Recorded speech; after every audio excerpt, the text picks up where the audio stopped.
Father, we ask you, even as we are in your scriptures, enlighten us with your word and give us the spirit of understanding and a teachable spirit by which your word will minister to us and build us for the kingdom of God. Yes, Lord. We ask this in Jesus' name. Amen. Amen. Verse 14, John chapter 1, verse 14. And the Word was made flesh and dwelt among us, and we beheld his glory, the glory as of the only begotten of the Father, full of grace and truth. यूहन्ना अध्याय 1 वचन 14 और वचन देहधारी हुआ और अनुग्रह और सच्चाई से परिपूर्ण होकर हमारे बीच में रहा और हमने उसकी ऐसी महिमा देखी जैसे पिता की इकलौती की महिमा. Now today, as we are approaching the table of the Lord, और आज जैसे हम परमेश्वर के मेज के पास जाने वाले हैं, before we take communion, इससे पहले कि हम प्रभु भोज में भाग लें, before we partake in what we take part in is the body and the blood of Jesus. और जिसमें हम भाग लेते हैं वो है यीशु का शरीर और उसका लहू. I'm going to talk about something from this verse that we have read. और अभी जो वचन हमने पढ़ा है उसमें से आपको कुछ बतलाएंगे. It says, and the word was made flesh. और ये वचन कहता है कि वचन ही देहधारी हुआ. So beloved, we need to understand that the word needs to become flesh in our lives as well. और ये बात हमें समझनी बहुत ही जरूरी है हमारे प्यारों कि ये वचन हमारे जीवन में भी देहधारी होना चाहिए. Now it does not matter if I wore a t-shirt which said Bible and if it had verses in the back. That's not what I'm talking about. I'm saying the word has to become flesh in us. और मैं ये नहीं कह रही हूँ कि आपने T shirt पहनी हुई है जहाँ ऊपर तो बाइबल लिखा है, पीछे बहुत सारे बाइबल के वचन लिखे. मैं उसकी बात नहीं कर रही हूँ, पर मैं ये कह रही हूँ कि वो वचन जो आपके अंदर देहधारी होना चाहिए. And that word, the Bible says in verse 14, was made flesh and it dwelt among us. और वही वचन कहता है 14 कि ये वचन जो है देहधारी हुआ और हमारे बीच रहा. And then the word says we beheld its glory. और फिर वचन कहता है कि हमने उसकी महिमा देखी. We beheld the glory. हमने उसकी महिमा देखी. And the glory was of the only begotten of the Father. और वो पिता के इकलौते की महिमा थी. And when we beheld the glory of the only begotten of the Father, और जब वो इकलौते पिता के बेटे की महिमा को देखा, it was full of grace. It was full of truth. और वो पूरे अनुग्रह से परिपूर्ण था, पूरी सच्चाई से परिपूर्ण था. So one thing we understand, when people saw Jesus, they saw the glory of the Father in him. और जब लोगों ने यीशु को देखा तब पिता की महिमा यीशु के अंदर देखी. And they saw the glory of Jesus, which was grace and truth. और वो महिमा उन्होंने यीशु के अंदर देखी जो कि महिमा थी, अनुग्रह था. That's how they knew that he was someone different, because of what they saw. और इसीलिए उन्होंने देखा कि ये कोई फर्क है जो उन्होंने देखा उसके कारण. See, Jesus did not come on this earth and only bring the thoughts and the words of God. और यीशु जी सिर्फ इस दुनिया में आकर सिर्फ इतना ही नहीं किया कि उनके पास परमेश्वर के वचन थे या ख्यालात थे, But he lived the words and the thoughts he had. लेकिन वो ख्यालों के अनुसार और वो वचन के द्वारा वो जीते थे. And when he lived the thoughts and the words, others could see them. और इस तरह से जब लोग उनके ख्यालों को जो परमेश्वर के थे और जो वचन जो परमेश्वर के थे उनको देखकर विश्वास किया. That is what it means, that the word becomes flesh in us. और इसका मतलब यही है कि तब वो वचन देहधारी हुआ हमें. When we are seen by others, the word needs to be not just seen in our conversation, in our thoughts, but it should become our lifestyle. और इस तरह से जब लोग हमारे अंदर वो वचन देखते हैं और वह जो देखते हैं परमेश्वर की सच्चाई, तब वो सिर्फ शब्दों में ना देखे पर हमारे अंदर पूरी तरह से देखे. Today it is you and I that are the hope of God for this dying world.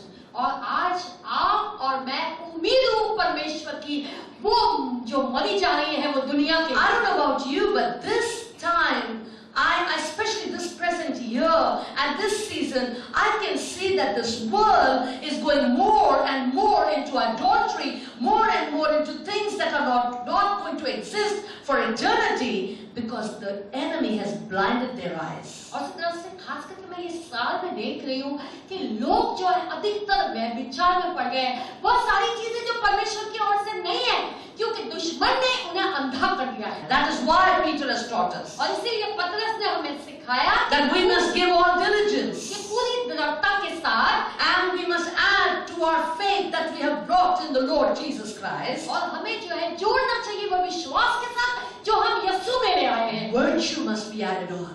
और भलाई उसमें जोड़ना है। Don't just stay the way you were the day you were born again by just saying, I have faith in Jesus. Now, Peter says, add to your faith virtue. और इस तरह से जैसे आपने नया जीवन पाया था, जैसे थे वैसे ही मत बनो, लेकिन आगे बढ़ो, आगे बढ़ते जाओ और ये कहो कि मैं अपने विश्वास में भलाई को जोड़ता हूँ। And add to your virtue knowledge. और अपनी भलाई में ज्ञान को जोड़ो, And add to your knowledge और self-control. और अपने ज्ञान में संयम को जोड़ो। When we have knowledge of what the word says, only then can we control ourselves, because we want to do what the word says. क्योंकि जब हम ये जानेंगे कि ये वचन क्या कहता है, तभी ही हम संयम रखेंगे और इसमें क्या लिखा है वो करना चाहेंगे। And when you will add self-control to your life, then add to it patience. और जब संयम आप अपने जीवन में जोड़ लेंगे, तब आप उसमें धैर्य भी मिलाएंगे। And then when patience is there in your life, add to it godliness. और जब वो धैर्य आपके जीवन में होगा, तो उसमें पवित्रता को मिलाइए। And when godliness comes, add to it, Peter says, brotherly kindness. और कहते हैं कि जब धीरज आ जाए, तब उसमें जो है आप पवित्रता आ जाए, तब आप उसमें भाईचारे के प्रेम को मिलाइए। And to brotherly kindness, add love in your lives. और वो भाईचारे की करुणा में उसकी करुणा भरे प्रेम को मिलाइए। How many of you knew that love never fails? कितने लोग ये जानते हैं कि प्रेम कभी भी नाकामयाब नहीं When you have grown this way, you will never fail. और अगर इस तरह से आप बढ़ते जाओगे तो आप कभी भी नाकामयाब नहीं होंगे। Because God kind of love will never fail, because by then it is the character of Christ now that is embedded in you. और इस तरह से इस तरीके का जो चरित्र होगा, जब यीशु जी आपके जीवन में होंगे, तो इस तरीके का चरित्र कभी भी नाकामयाब नहीं होगा। See what verse 14 says, that we beheld His glory. और 14 वचन कहता है कि हमने उसकी महिमा देखी, The glory as of the only begotten of the Father. जैसे पिता की इकलौते की महिमा, And then it adds to it, full of grace and truth. और पूरी सच्चाई और पूरी अनुग्रह से परिपूर्ण। See, we do not begin our Christian walk being full of grace and truth. और जब हम हमारी मसीह चाल चलन को शुरुआत करते हैं, तो पूरे अनुग्रह या पूरी सच्चाई के साथ नहीं शुरू We करते। have just begin with faith. हम सिर्फ विश्वास के संग शुरुआत करते But that faith has to now grow, as I just listed to you.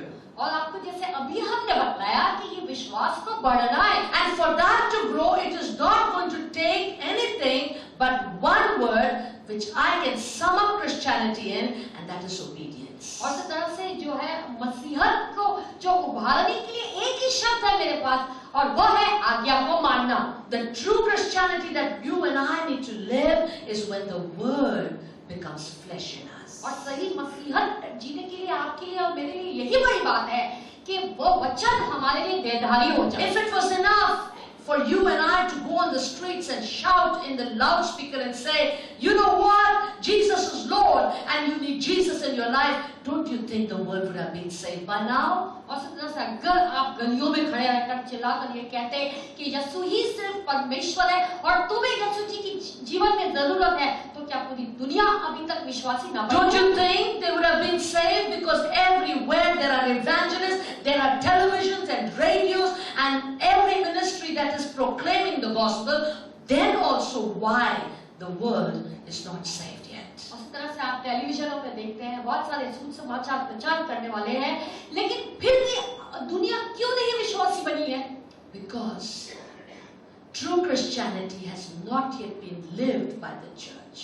क्योंकि सच्ची मसीहत जो है कलीसियाओं में जी नहीं जा रही। True Christianity is only lived by the church when the word becomes flesh in us. और सही मसीहत कलीसिया में तभी जीवित होगी जब लोग वचन को देनदारी करेंगे, when we will go into this world, in the darkness of this world, among the sinners, and they will see grace in us, they will see truth in us. और जब हम इस अंधकार से भरी दुनिया में जाएंगे, जब हम इस पापी दुनिया के बीच जाएंगे, तभी वो हमारे को सच्चाई और वो अनुग्रह देख पाएंगे। My dear beloved, it is then they will see and they will be able to say, that's a true Christian there.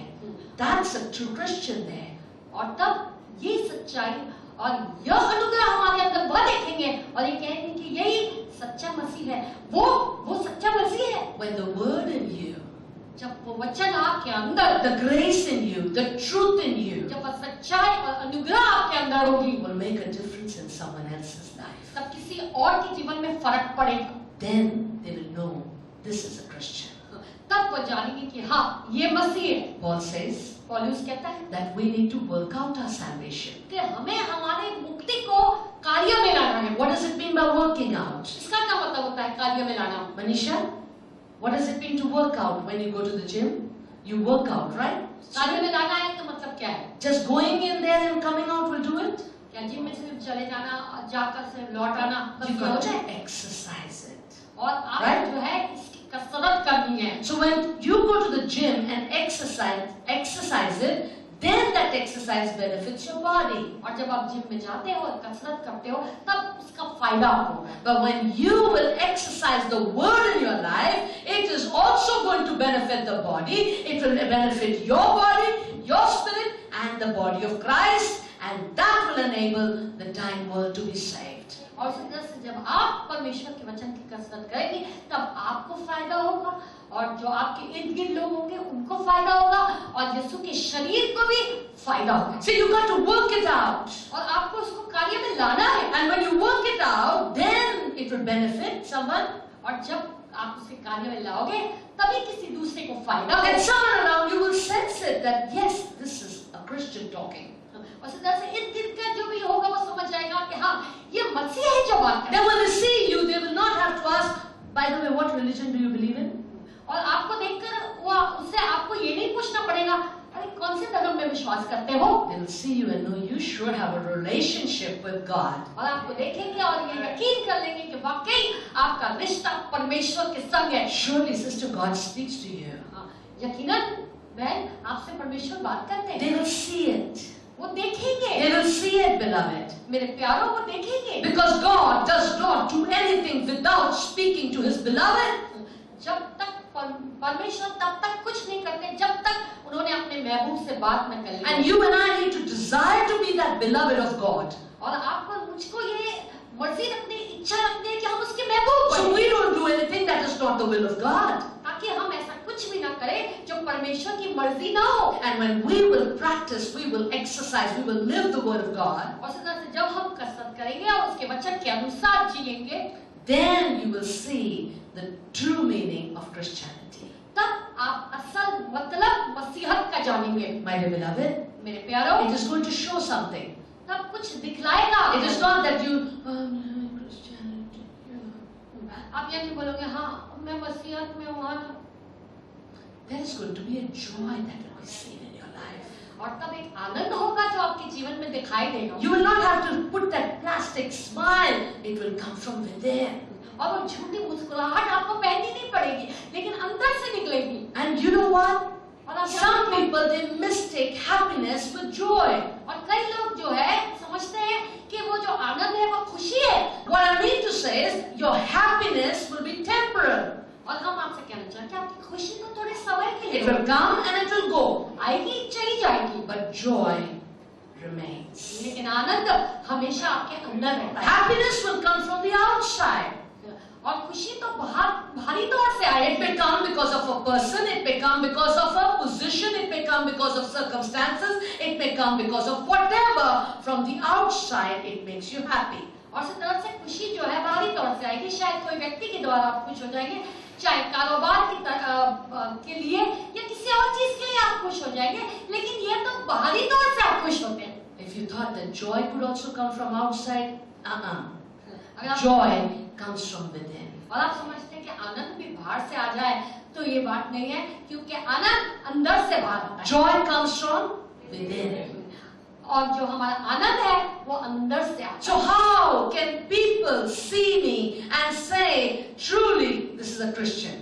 तो कैसे लोग मुझे देखें और ये कहें कि वाकई ये असल मसीह है? What kind of clothes do I have to wear, or what kind of smile do I got to wear? What kind of language I got to speak? It does not matter.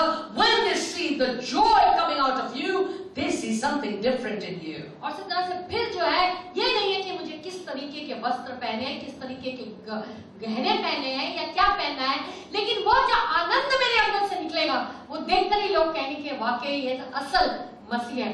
Joy does not come with your circumstances. और आनंद जो है आपके हालातों के द्वारा नहीं आता है। Remember this, my beloved, मेरे प्यारों, हमेशा याद रखना that real joy will come from obedience to God. और असल आनंद तब आता है जब हम परमेश्वर की आज्ञा को Try मानते being हैं। obedient to God. कोशिश करके देखें परमेश्वर की आज्ञा मानकर। You do something obediently to God and see how inside here you can feel the joy pumping out. और इस तरह से वाकई जो परमेश्वर का वचन कहता है, उसकी जो आज्ञा कहती है वो कीजिए, और फिर आप देखिए कि किस तरीके से आनंद आपके अंदर से उमड़ेगा। And one more thing, और एक बात, joy is contagious. और जो आनंद है वो फैलता है। Who would like to spend their time and be around people who do not have joy in their lives? और इस तरह से ये आनंद जो है फैलता है, और जिसमें आनंद नहीं हो उसके पास कौन बैठना चाहता है? You spend a day with your pastor and you will know what it is like to be around taking calls one after the other from depressed, deprived and destitute people. उसी तरह से आप एक दिन अपने पास्टर के साथ रहिए और देखिए कि कितने फोन को अटेंड करती है, जो कोई उदास है, कोई बीमार है, कोई किसी चीज से वंचित है, तब आपको पता चलेगा। But despite it all, लेकिन इसके बावजूद भी the joy that is from within keeps you sustained and going, because joy does not come because of who you are around, but it comes with what is inside of you. और इस तरह से आपके अंदर जो आनंद होगा फिर भी आपको लिए चलेगा, क्योंकि आनंद जो है वो आपके हालातों से नहीं आता है।